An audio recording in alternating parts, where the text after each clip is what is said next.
itti waraanni loltoota mootummaa fi humna addaa RSF gidduutti erga eegalee waggaa tokko guutuuf jedhu lubbuu lammiilee biyyattii fi kanneen biroo baqatanii biyyattii keessa jiraatan hedduu galaafateera. Lammiileen Sudaanii fi baqattoonni biyyoota akka Itoophiyaa irraa sababa garagaraan achi jiraataa turan rakkoo garagaraaf saaxilamuu dubbatu. Yeroo ammaa baqatee Sudaan ka jiru gaazexeessaa Madaanii Yegdee gidiraa baqattoonni Itoophiyaa keessa jiran akkanaan BBC'tti hime.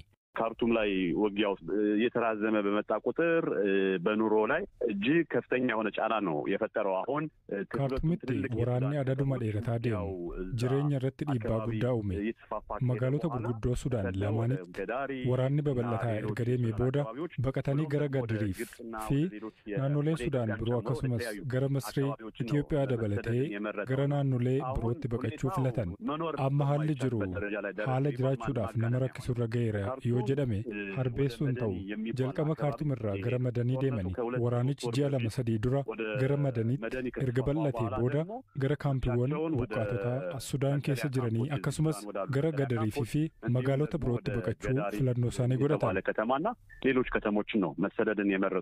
Lammiileen Itoophiyaa hedduun ragaa seera qabeessa kan hin qabne waan ta'aniif yeroo hedduu qaamolee nageenyaa biyyattiin qabamanii hidhaa fi rakkoo garagaraaf saaxilamaa jiraachuu ka himu Madaaniyyeen lammiileen Itoophiyaa waraana keessatti du'anis akka jiran hime.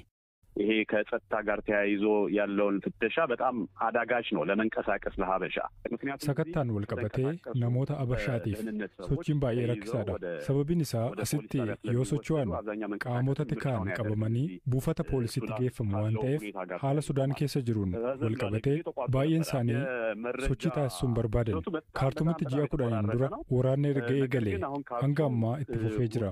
Madanittis humnoonni Muhammad Dagaaloo erga to'atanii booda lolli akka jirutu himama. Namoota du'aniin walqabatee hawaasni Tigraay as jiru ibsa baasee ture. Akka isaan ibsa baasanitti dhalattoonni Tigraay 10 ta'an hanqina dhiyeessii qorichaa fi tajaajilaan du'aniiru. Rakkoon kaampii baqattootaa keessa jiru baay'ee rakkisaa ta'uusaarraan kan ka'ee fi dhaabbileen tola ooltotaa hedduun gadhiisanii ba'uun walqabatee namoonni hedduun du'a akka hin oolletu himama. Anis naannoo sanatti argamee taajjabuu kanan danda'e. Ijoollee jaarolii dabalatee lammiileen keenya rakkoo hamaadhaaf saaxilamuu isaanii argeera. በጣም ለከፋ አደጋ ዩኒቨርሲቲiwwan United Arab Emirates keessa jiranitti carraa barnootaa argatanii barataa jiranii fi kanneen eebbifamanii carraa hojii argatan guddina dinagdeef teknooloojii biyyattiirraa muuxannoo qooddachuuf carraan argatan guddaa ta'uu BBC'tti himan. Itoophiyaa fi UAE'n hariiroo isaanii akkaan cimsataa jiran keessatti dhimmi irratti waliin hojjechuuf waliigalan keessaa tokko damee barnootaati. Kana bu'uura godhachuun mootummaan UAE barattoota Itoophiyaa qaxalee ta'aniif carraa barnootaa yookiin scholarship baneera. Carraa barnootaa waajjira ministeera muummee Itoophiyaa fi ministeera barnootaa UAE waliin ta'uun mijeessaniin kanneen fayyadaman keessaa tokko obsaa baateeti. Mana barumsaa bultii addaa waldaa misoomaa Oromiyaa keessattis barataa qaxalee qabxii olaanaa qabu waan tureef carraa barnootaaf fooyya'aa argachuuf nama ga'umsa qabu ture.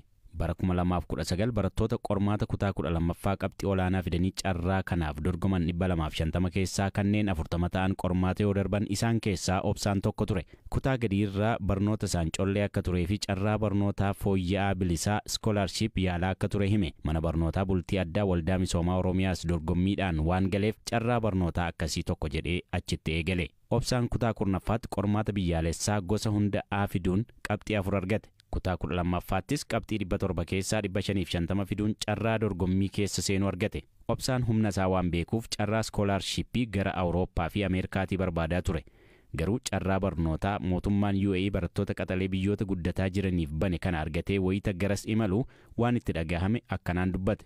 gara Europe faayyaalaa ture gara Ameerikaa fa garuu as gaafa dhufnu kan yaadne walitti argine institutiononni quality barumsaa evaluate godhan warra akka QS Times Higher Education fa warra akkasii universitota fi qabxii kennu እና university nuti asitti dhufne join goonesi akka sadarkaa addunyaatti accreditation qabu so sanaani baay'ee gammadoodha jechuudha. Obsaan waggaa 4 dura University Zaid Abu Dhabi keessatti argamu wayita seenu Universitichi ulaagaa idil-addunyaa akka guutee fi akka itti gammade hime. Damee barnoota Information System and Technology Management jedhamu jalatti barnoota Business Intelligence jedhamu irratti fuulleffatee qorate. Barattoonni BBC'tti dubbatan duraan carraa barnootaaf yaadi isaanii gara biyyoota lixaa akka ture himan. Garuu UAE keessatti carraa hedduu fi barnoota fooyya'aa arganne jedhan obsaa baatee dhimma kanarratti akkas jedha. asitti kan seenee Yuunivarsiitii Zaayid Yuunivarsiitii jedhamudha. Kan meejor godhu immoo Information Systems and Technology Management Concentration koo Business Intelligence dha. Sanaan wal qabatee carraa researchii keessatti hirmaachuu baay'ee argadheera. Akka dhuunfaatti researchoota shanii olii keessatti hirmaadhe. Almost gara researchii lama joornaalii addunyaa gurguddaa irratti publish godhe. Dhiyeenyatti gara Ameerikaa deemee National Conference on Undergraduate Research kan jedhu irratti researchii Artificial Intelligence dhaan dhiyeessuudhaaf qophiitan jira. Suni yuunivarsiitonni asii researchii irratti hagam akka xiyyeeffannoo kennanii agarsiisaa jechuudha.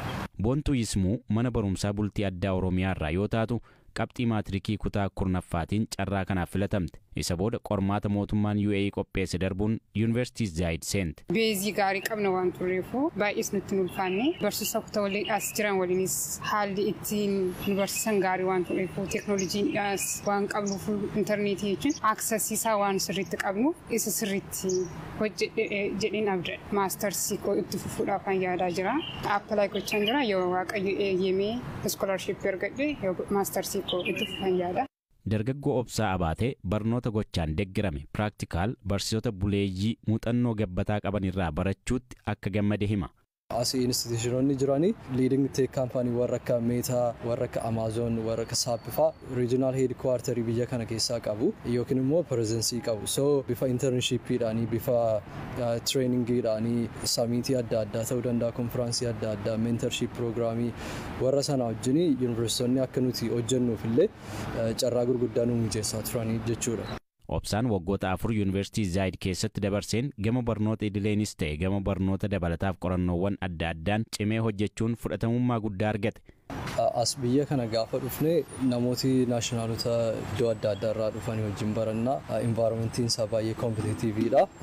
Garuu suni chaalenjii isaa ta'uyyuu malee akka nuti cimnee hojjennuu fi kaka'umsa guddaa nutti ture. Tokkoffaa biyya keenya reprezenti goona asitti.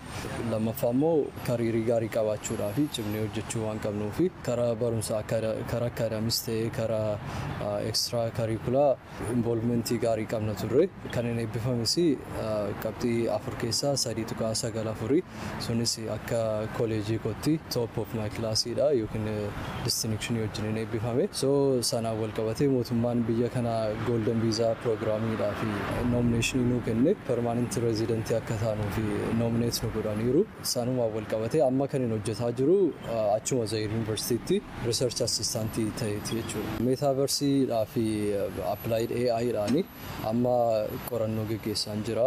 Gargaaraa qorataa ta'e achuma Zaayid University hojjetaa jira.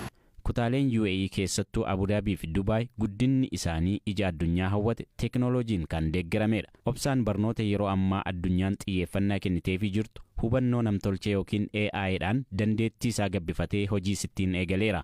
Biyya teeknooloojiiwwan ijaarsaaf hubannoo namtolchee yookiin AI'dhaan addunyaa irratti beekamaa jirtu UAE keessatti barachuun ammoo irruma caalaa muuxannoo akka gabbifatu carraa bal'aa baneeraaf. Barnootaaf muuxannoo argate Itoophiyaattis madaqsuuf karoora qaba. Karoorri koo gara fuulduraa gara biyyaatti deebi'ee eksperiyansii ani indaastirii asirraa argadhee fi akkasumas barumsaan argadhe ispeeshaalii AI'dhaa fi teeknooloojii biyyi keenya ittiin fayyadamuu dandeessu kanneen akka kooding iskuulii fa'aa banuudhaa fi akka biyyaatti riijinoota Itoophiyaa jiran hundumaa irratti kooding iskuulii fa'aa banuudhaa fi karoora qaba.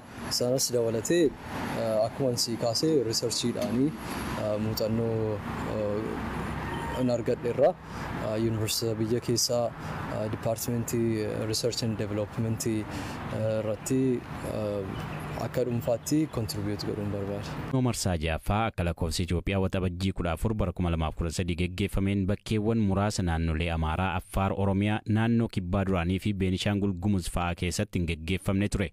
Addumatti naannoo Beenishaangul Gumuz keessatti naannolee filannoo 20 ol ta'an keessatti filannoon geggeeffamus mootummaa hundeessuun garuu hin danda'amne. Sababni ammoo yeroo filannoon geggeeffamutti naannichi komaandi poostii jalatti bulaa ture waan ta'eef sababa kanaan manni maree naannichaa bara adda dimokiraatawaa warraaqsa uummattoota Itoophiyaa kanniisaan dorgomee mo'ate ittuma fufuun waggoota 9 bulchaa jira.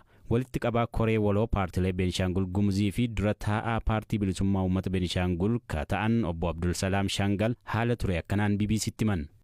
ያኔ ምርጫን ማድረግ ብዙ ጥረቶች ተደርገው ነበር ግን በተፈጠረው የጸጥታ ችግር ምክንያት ክልሉ መንግስትና yeroo sana filannoo gaggeessuuf yaaliin garaagaraa godhamee ture mootummaan naannichaa fi komaandii poostiin filannoon haa gaggeeffamuu jedhanis garuu sababa rakkoo nageenyaa mudatee tureen sochoonee dula nu filadhaa gaggeessuu waan hin dandeenyeef yeroo kana filannoo gaggeessuu hin dandeenyu jechuudhaan paartileen siyaasaa marii boordiin filannoo si'a 2-3 waamirratti bu'aalee qorannoo gaggeessinee dhiyeessineeti bifa kanaan naannoo Beenshaangul Gumuuzitti filannoon osoo hin gaggeeffamin kan hafe sana booda garuu bara 2015f hojiiwwan hedduu hojjetamanii hamma nagaan bu'eeraa filannoon gaggeeffamuu danda'a kan jedhu xalayaadhaan koree waloo paartilee Beenshaangul Gumuuzii fi boordii filannoof gaaffiin dhiyaatee ture garuu immoo boordiin filannoos dhimma riferendamii uummattoota kibbaan wal qabatee yeroo hin arganne turan lammaffaa immoo rakkoo bajataas waan qabaniif yeroo sana furmaata kennuu hin dandeenye kan Beenshaangul Gumuuz kaan irraa kan adda godhu paartiin badhaadhinaa dorgomee mo'atee mootummaa hundeessuu hin dandeenye manni maree Beenshaangul amma jiru kan bara Adduwaayiti kun immoo faallaa heera naannichaas kan federaalatis filannoon biyyaalessaa jahaffaa yeroo deemsifamu naannoon Beenshaangul komaand poostii jala ture kunis ta'u naannolee filannoo muraasatti filannoo gaggeessuun danda'ameera kanaanis morkattoonni teessuma paarlaamaa federaalaa 3 fi kan naannoo 28 mo'atan jiru haa ta'u malee naannoon Beenshaangul Gumuuz teessuma paarlaamaa federaalaa 9 fi teessuma mana maree naannoo 99 qaba sababa kanaaf teessumni federaalaa 6 naannichi qabu ammallee bakka bu'umsan qaban manni maree mootummaa naannoo Beenshaangul Gumuuz kan bara Addawaawii waan ta'eef seeraan ala ka jedhan obbo Abdul Salaam kun ammoo naannicha rakkoo garagaraaf saaxiluu himu ተጽዕኖ እጅግ በጣም ከፍተኛ ነው ምርጫ ለምንድን ነው የማይደረገው ለምን dhiibbansaa baay'ee guddaadha filannoon maaliif hin gaggeeffamne